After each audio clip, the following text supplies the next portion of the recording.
Why do people believe in alien abductions? On paranormal experience narrative and the development of strange beliefs, most visions of extraterrestrial life are actually steeped in human hubris. The fictional extraterrestrial of Star Trek and all 100 other space operas are less alien than many of my neighbors. The student rolled his eyes and exchanged glances. Manday was infamous for his alien abduction story around the high school and would tell it once a year. I was abducted by aliens. As someone who took Monday's ninth grade class and discussed it at length with other students, I can tell you that she told it the same way every time. Solon, why would a tenured high school teacher with an ordinary family and daily routine come to believe that she was abducted by aliens? Waving her off as being crazy is not an answer to the question, especially when one considers the surprising prevalence of this strange belief. When thousands of people were randomly polled about the existence of extraterrestrial, more than 90% said they believe that aliens exist in the universe. Not only are many abductees ordinary people, but their stories are remarkably consistent. Abductees report that they are lying about and unable to move as sleep analysis. For well over a century, neurologists study about mysterious phenomenon called sleep paralysis. Because you have sleep paralysis, then you think that you was abducted by the aliens. Afraid of your shadow.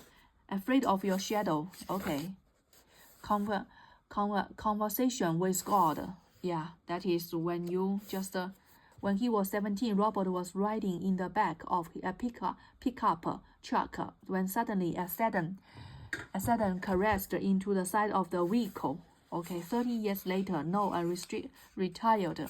Neurologists use the term the walking stick. I just think those have mental illnesses. Maybe they just have very bad life. They was suppressed somewhere. The Walking Dead. Cheating on your wife with your wife. Consider a person who is suddenly emotionally distant from other people, feels dissociated from reality, and watches the world as if from afar. It sounds a lot like death. At least it sounds like the way death is represented in stories, movies, and many religious fictions. Thus, for a lot of people who experience those symptoms, like Mr. Murphy, is the easiest explanation for the unconscious brain to reach for. Why has his experience of the world been blunted? Why can't he feel anything? Because he's dead. Nobody knows the delusion arises, but the theory is that it's a failure to connect perceptions with emotions.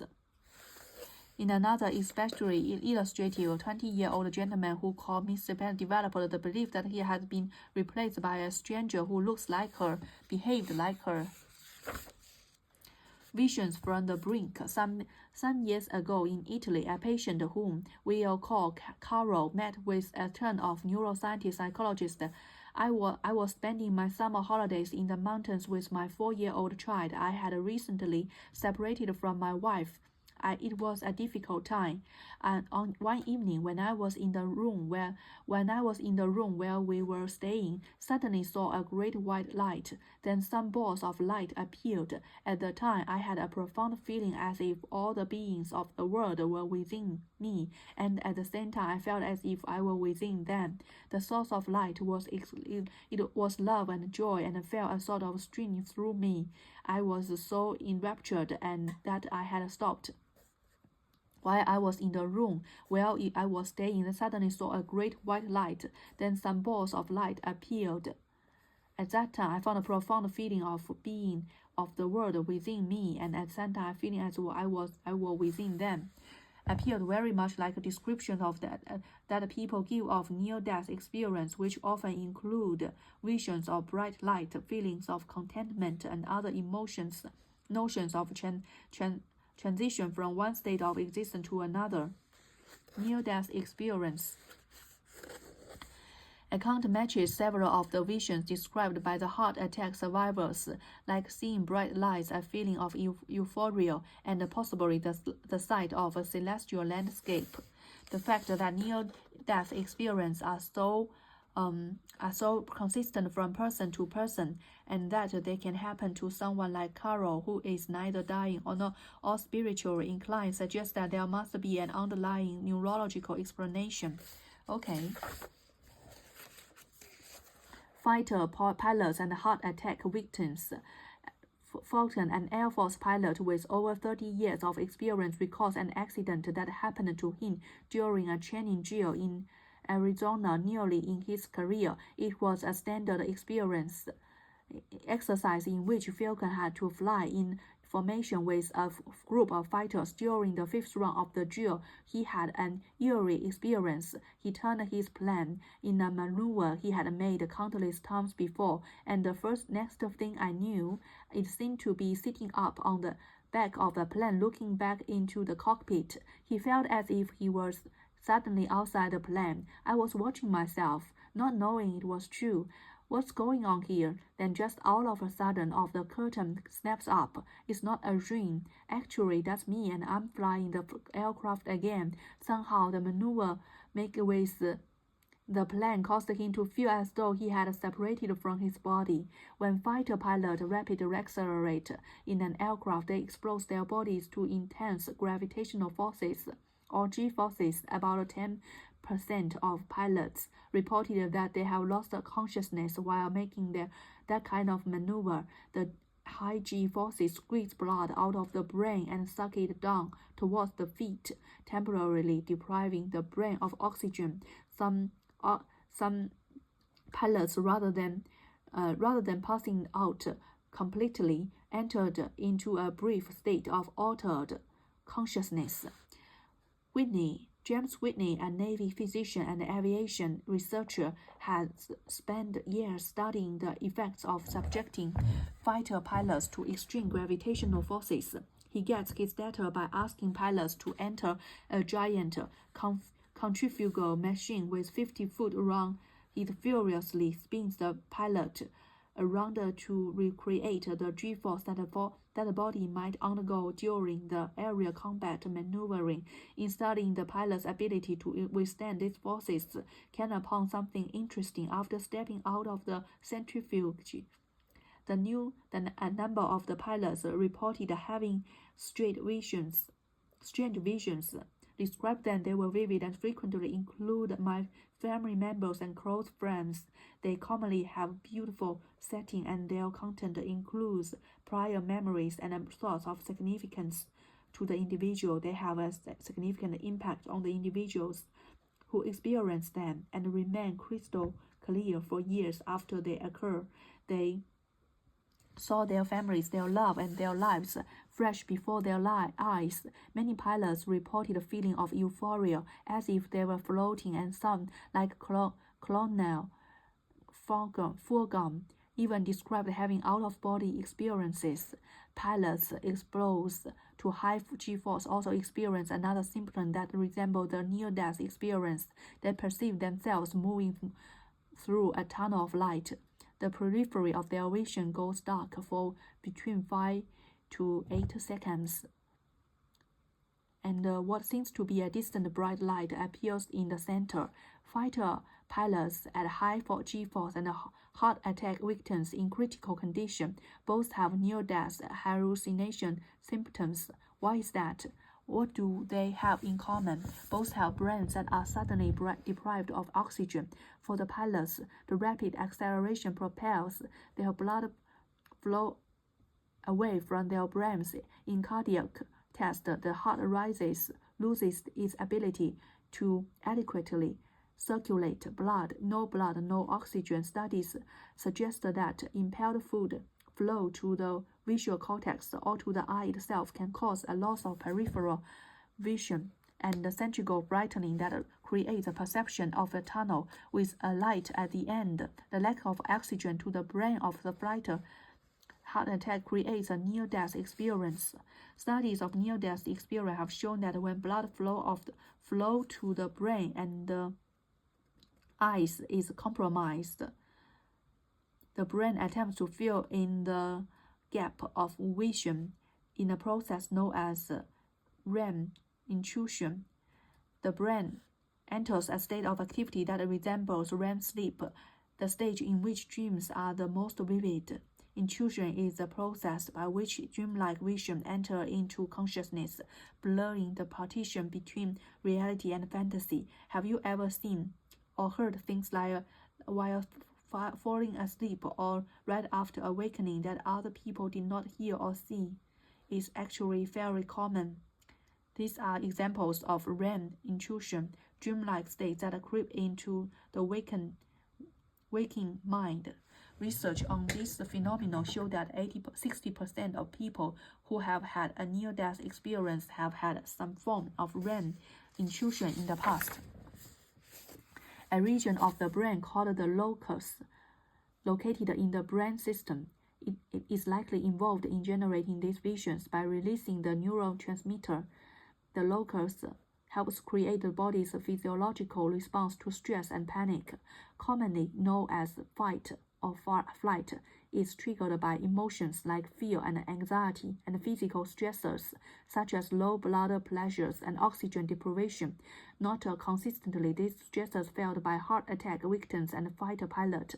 Once mobilized, the locus correlator initiated a chain reaction of chemical signals, starting norepinephrine that constitute what we feel in that stressful moment. Panic sets in. At this point, it feels that in certain people, the body tries to relieve the stress. The body attempts to relax us by sending out competing neurotransmitters that create a sense of calm. Somehow, no one's exactly sure how this counteraction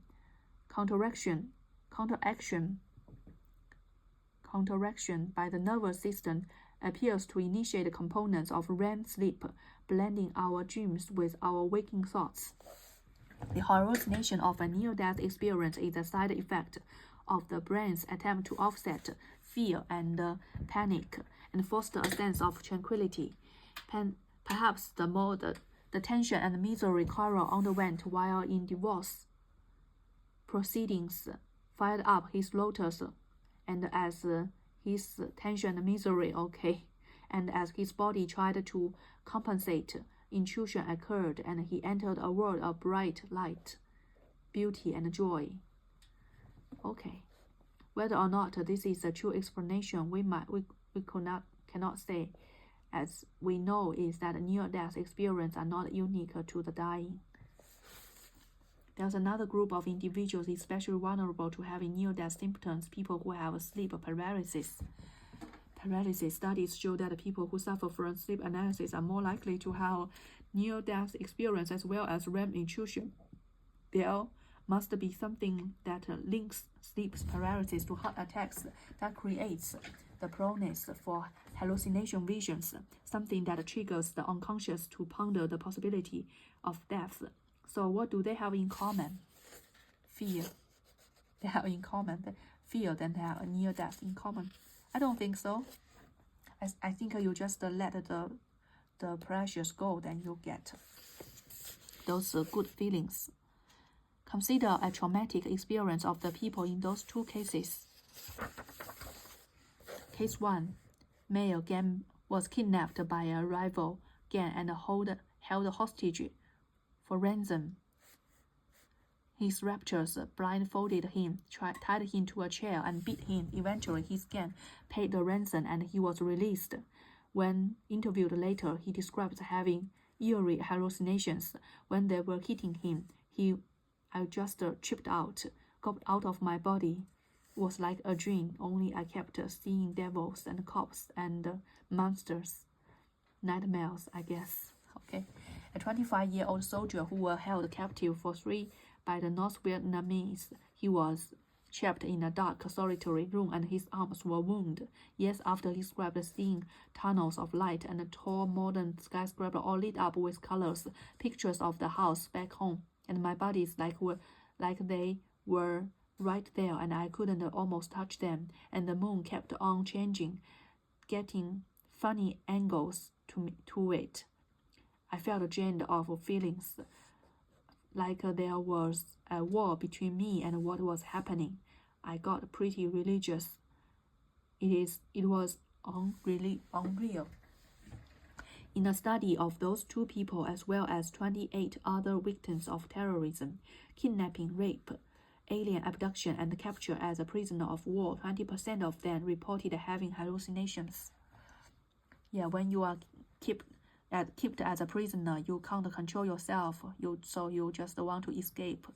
Even your mind want to escape you. People who have prayer are far more likely to experience than those haven't. The experience convincing that abductee and can be steadfast believers. Believers, even when confronted with plausible alternative explanation, why are they so sure of their stories even though their narratives seemed utterly unliked? As we saw previously, people recall emotionally intense memories differently from typical ones. They recite those memories with more confidence and are resistant to the notion that there were holes in their story. All of this explains why abductees bristles in response to the suggestion that sleep paralysis are the true cause of their symptoms. Sleep paralysis as all right. So they may not accept sleep analysis, but why alien abduction? Attack of the older hag. Residents of the fishing settlements of Harbour Nova was haunted by a legend of phantom spirit who would terrorize her victim during the night. They called her the old hag. According to the communal lore, the old hag slips quietly into a person's room and sits on his chest, filling him with unspeakable fear. The victim, though completely awake, is pinned down and unable to move. Whatever the old hag occurrence, everyone who experienced it describing it near the same way. The story begins with a sudden awakening. The person is paralyzed. There is a ghost vision of vague, wispy wizard. Panic sets in. Many people have not heard of sleep paralysis, so once they experience it, the first thing they do is to seek out an explanation. When faced with new and extraordinary, so what is really sleep paralysis? I think I have missed it.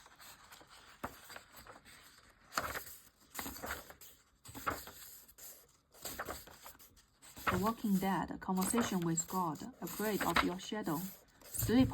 For well over a century, neurons have known about a mysterious phenomenon called sleep, during when our muscles are paralyzed and we are immersed in our most vivid dreams. Under normal circumstances, two major changes occur as we wake up in the morning. The first is that we regain our awareness as if a light switch has been flipped. Suddenly, we realize we are awake. The second change that occurs is the transition from our paralyzed state to the return of muscle control. Even though more different regions of the brain are responsible for awareness and muscle control, those functions reactivate simultaneously as we arise in the morning. At least that's what happens most of the time.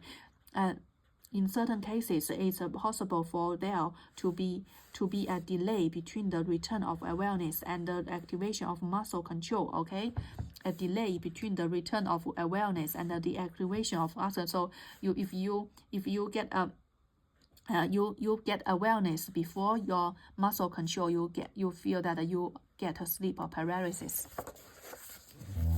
Every day of our lives, the unconscious system in the brain accumulates countless disparate threads of information and weaves into an organized personal narrative. Consciously, we experience that story. However, when there is a miscommunication of signals in the brain, that would be a problem. Takes a different arc. in sleep paralysis because of the lack of coordination between conscious. I don't want to get a sleep paralysis. I don't want to practice it. That's really trouble. So I want to think deeper about it. Just pass it.